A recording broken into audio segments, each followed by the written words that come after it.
So here we are. It's questions for candidates this time, and I'm talking with my friend and colleague Jeff Adelman. He's running for Coral Springs City Commissioner. Welcome, Jeff. Thanks for joining us today.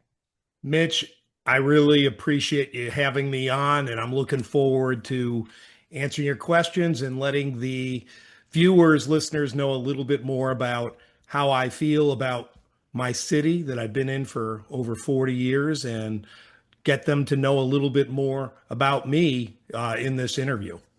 So let's talk about how you feel about your city. And you have a tagline, community, compassion, and commitment. What do you mean by all that? Well, I took some time putting that together because when you're getting the campaign together, you're trying to think of what's the essence of my campaign.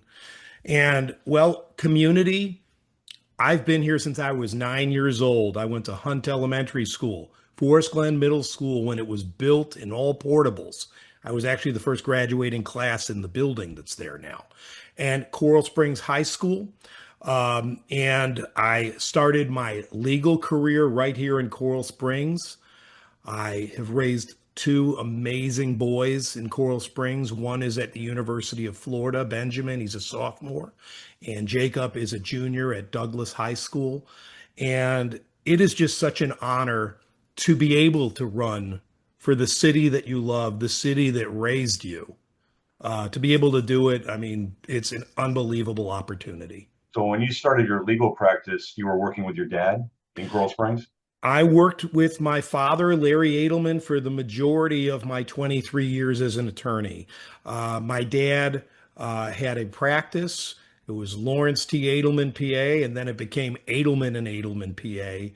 And we are personal injury litigators, and we represent people. We're advocates. And he was a very important uh, mentor in my life and still is. So part of your tagline is compassion. And I'd like to understand how that translates into this campaign, please. Well, the compassion part of it, I mean, Mitch, you and I are friends. You know how I feel about people and doing the right thing and speaking up when somebody is being unfairly treated, marginalized, whether it be based on their sex, on their religion, on their nationality, on the color of their skin. Uh, I am somebody who cares sometimes a little too much. My empathy can get in the way. I know that. But that's how I've always been. If I see something that is wrong, I'm going to say something. And that's just a really big part of the essence of who I am. And I'm proud of that. So many people in public office, whether local, state, or federal, don't have that empathy element. So I really like what you're telling me about that. The next one is commitment. So first question is, why do you want to do this? Well, you're saying I should be committed for wanting to do this. Okay. Uh, maybe I should. Uh, you know, I got to a point in early 2025, and, you know, there was a lot of chaos in the world and national politics. And I think that there was a feeling really of helplessness amongst a lot of us that we couldn't do anything. And then I really gave it some thought. I'm like, you know, I can do something in local government and help out my community that's been so good to me. I have an opportunity that not everybody has to give back. And I decided, you know what? I'm going to do it. I was encouraged by several people to get involved, and it's absolutely been amazing, Mitch. But aside from that, when I commit to something, as you know, I'm all in. I was president of the American Board of Trial Advocates, ABOTA, Fort Lauderdale, during the pandemic in 2020. We thought we were going to be doing lunches for judges or dinners, social hours, and we ended up being a a conduit for the judges and the attorneys to speak with each other through Zoom, training people through Zoom. a lot of people don't know this, but we were working with a lot of the Broward County Circuit Court to show them how Zoom could be an effective tool for hearings, depositions, mediations. We never got to trials, but us doing that and Chief Judge Jack Tudor being so receptive and Judge Carolisa Phillips encouraging us, we were at the forefront, really not just of Florida, but of the country, getting this on board and getting things moving. And I think that by doing that, I felt like I was saving justice, saving people's practices. And I realized through that experience that I could do even more. And that's why I accepted when I was asked to be the president of statewide ABOTA, FLABOTA. And that was truly one of the greatest honors of my professional career to be able to be the president of an organization of plaintiffs' attorneys like me, defense attorneys like you, judges, and bringing everybody together for a common purpose of promoting jury trials and giving people access to courts. So So, those two experiences really kind of showed me like I'm capable of leading my peers, and I actually, have some skill with that. well, it taught me that you can get things done, and you did. But let's talk about the economy now, the local economy. You have some ideas about supporting small businesses and startups. Can you tell us a little more about that, please? Well, look, I think that everybody is pinching pennies right now. Things are not where anybody wants them to be. People are really hurting. So I think that we really need to be helping small businesses because it really helps the entire community to have successful business there and money coming into the community. So I think that there are funds that are there to help small businesses that are contributing to the betterment of Coral Springs. That's what that's for. A lot of people don't understand that, but sometimes when you're giving money to small business, it's making things better. It also draws some businesses into the community that create jobs, that bring revenue into the city.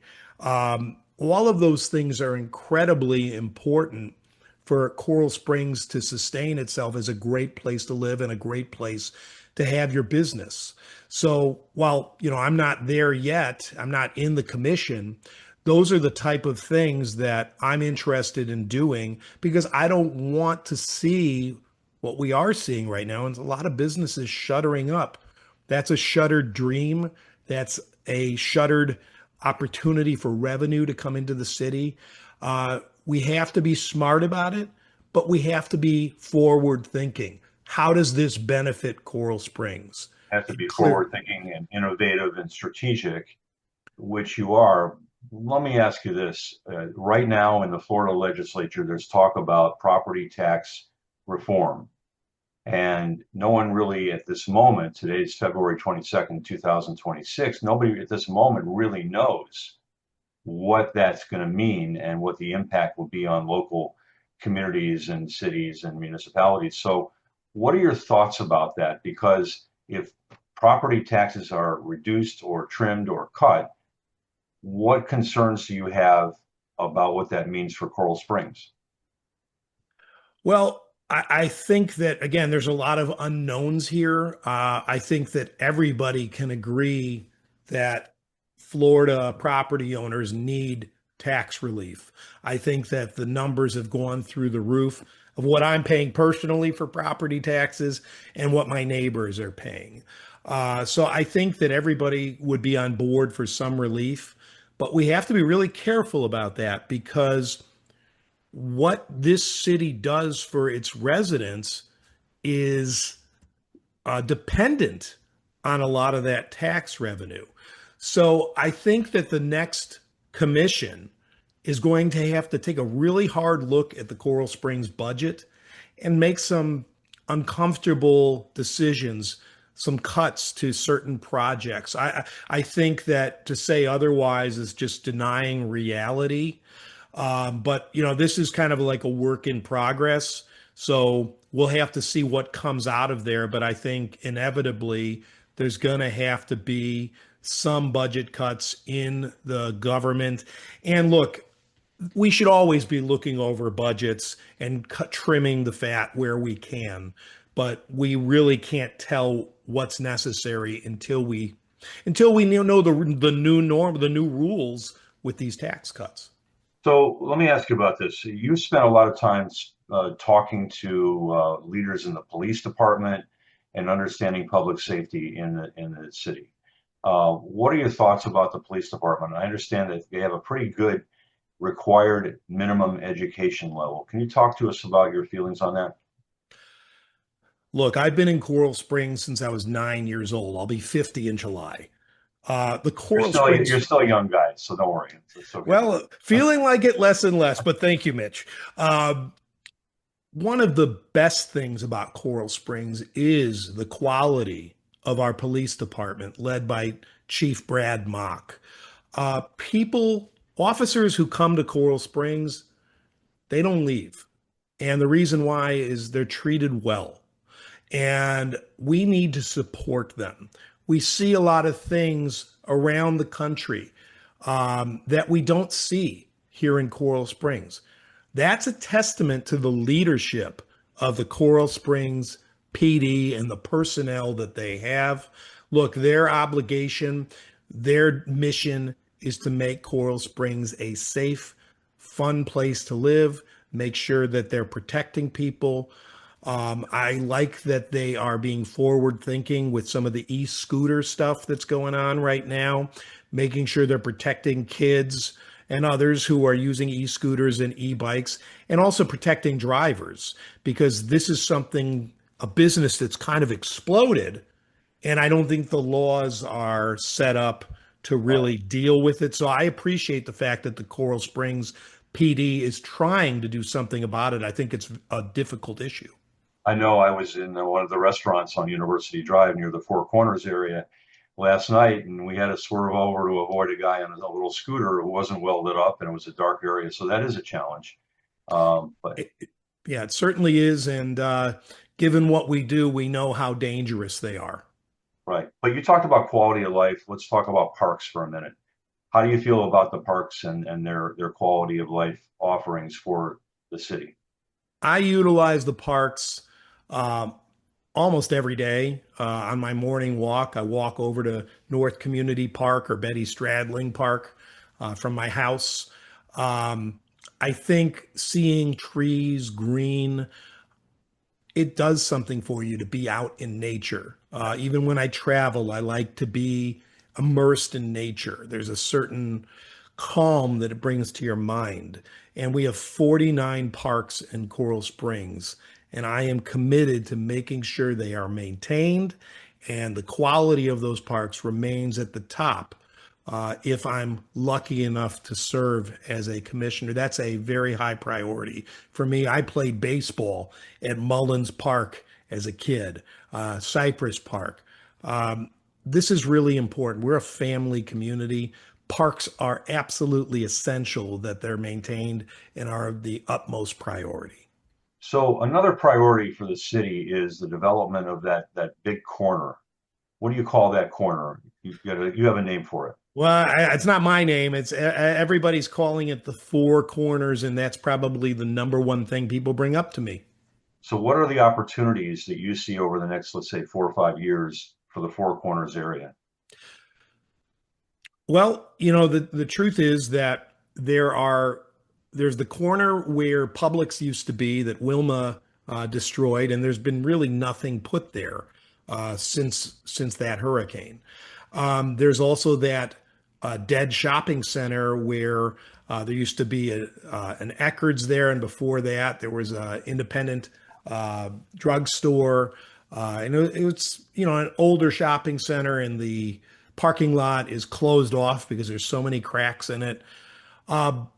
Progress is inevitable, but we have to be smart about the decisions that we make because, look, I've been here for 40 years.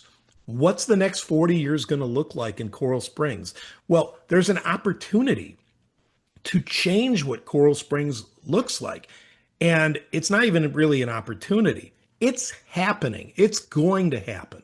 So we want to make sure that when people drive through Sample and University, that not only is it aesthetically pleasing, but that there's a destination there for people to go, that there's shopping, restaurants. We want it to be a destination. We want it to be like a hub for the city. And, where the library is and Coral Springs Charter School is, that's the old Coral Springs Mall. Where the building is the high rise, which a lot of people are really upset about that. That used to be a bank building that was knocked down. So it was always envisioned for Sample and University to be a center for commerce in Coral Springs. But we have to look forward to what's going to work in the next 10, 20, 30 years and what's going to be sustainable. Because right now, it's outlived its usefulness, obviously, with that dilapidated shopping center and, well, Publix going bye bye. We have to really think about that, but we want to be smart about it. We don't want high rises on every corner. I don't think anybody in Coral Springs wants that as a uh, source of pride in the city. We want to drive through there and say, wow, that looks really nice. It, You sound very optimistic, and is that a proper characterization of how you feel?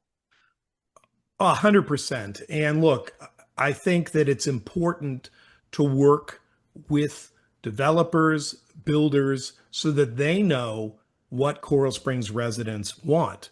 Look, if they own that land and it's zoned for what they want to build, they can do they can follow the law. But inevitably, developers, builders, they're going to want tax incentives. They're going to want different things from the city. And well, the city's going to want some things back. So we have to engage. We have to not put blinders on and say, we don't want any progress. If you're not moving forward, as the expression goes, you're dead.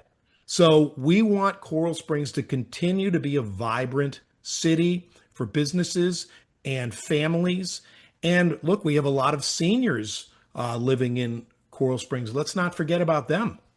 Right. So let's talk about what happens when some people get into office, whatever office it might be, local level, state level, and then they stop listening to their constituents. Your outreach during the period that you would be serving, how do you plan to do that?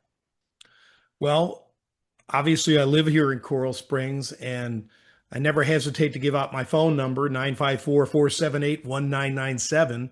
And the reason why I do that is I want to hear from people. I want to make sure that people who live in the city know that their voices matter, that they're being heard, that they have somebody that, Jeff, I don't understand this here. Can you explain it to me? Or, Jeff, I don't like this. Can something be done about that? I think that goes a long way in local government. Well, really in anything, but in local government, you can really do this. So I will think it you goes, include, I'm sorry to huh? interrupt it, but will you include going to homeowners associations, going to condo associations every once in a while to get that feedback from your constituents without them calling you? Of course, of course. And, I'm committed to doing that, and I am doing that. But I think that, to know that somebody is there listening and will call you back or text you back, meet with you for a cup of coffee.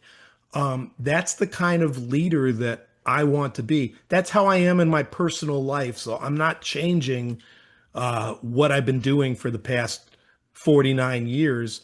I'm just hoping to get a different position. But the way I am, what you're seeing now is how I would be. Okay, so some people in the community are going to probably ask you this question. This is the Sure. last topic for today, but this is important for a number of people.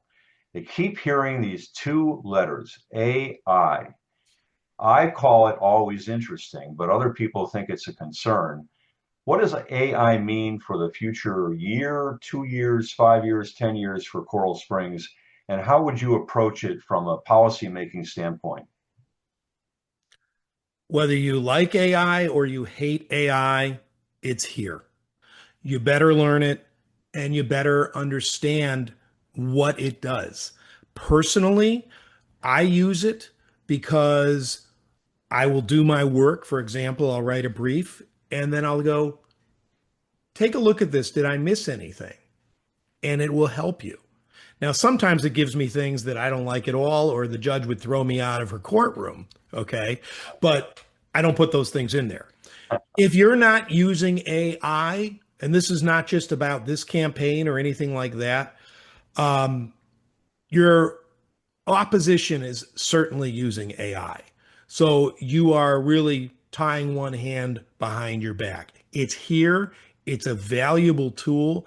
It can really help, but you just have to make sure that it is still your work and that you understand what it's doing.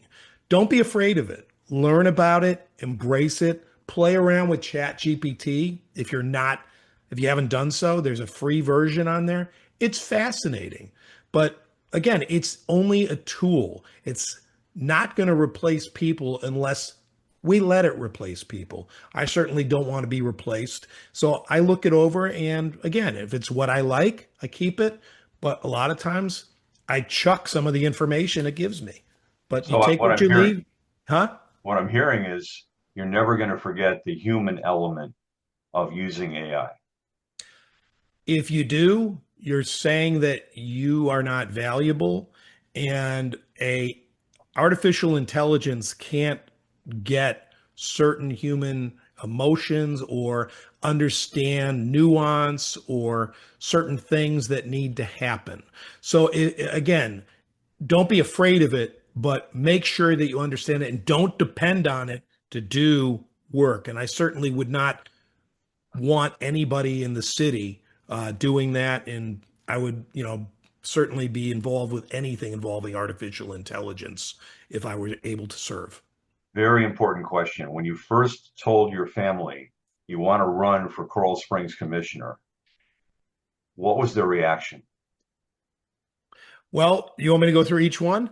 No, just in general, but just curious about the overall reaction. I think that obviously I ran it by my family and they understood how important it was for me and that they knew that I was capable of doing it. So I got their blessing, but I think that the best story was when I drove up to pick my son Ben up from his first year at University of Florida and we're having lunch and I said, I have something to tell you, Benjamin. And Ben is now, he just turned 20 years old. I go, I am running for Coral Springs commissioner. And his reaction was, really? And I said, yeah. And I'll paraphrase. He said, F yeah, let's go. So they're all in. They're excited. Benjamin is actually my treasurer for my campaign That's because he's a statistics major and he was so excited. I'm like, how could I not give him an opportunity there? And I trust him implicitly. So it's really kind of a family affair with this campaign. It's just so exciting. It's been really a wonderful journey so far. so you know what, Jeff, thank you for doing this today. This is really exciting. Got a lot of energy and caffeine in this campaign, and I can see it through the screen. But that's our questions for the candidate Jeff Adelman for Coral Springs Commissioner. Jeff, let's go. Let's go. And if you're interested in learning more about the campaign, uh, jeffadelman.com. Again, my phone number, 954-478-1997. Or you can email me at Jeffrey, that's Jeffrey, not like my friend Jeffrey Simon, who spells his name wrong, jeffrey.adelman@icloud.com. Again, I want to hear from you. I want to be your representative. And the only way I can do that is understanding what is important to Florida residents. I mean, excuse me, Florida, but Coral Springs residents. And communication is key to that. Okay, thank you very much. Thank you, Talk to you Mitch. soon. Take care.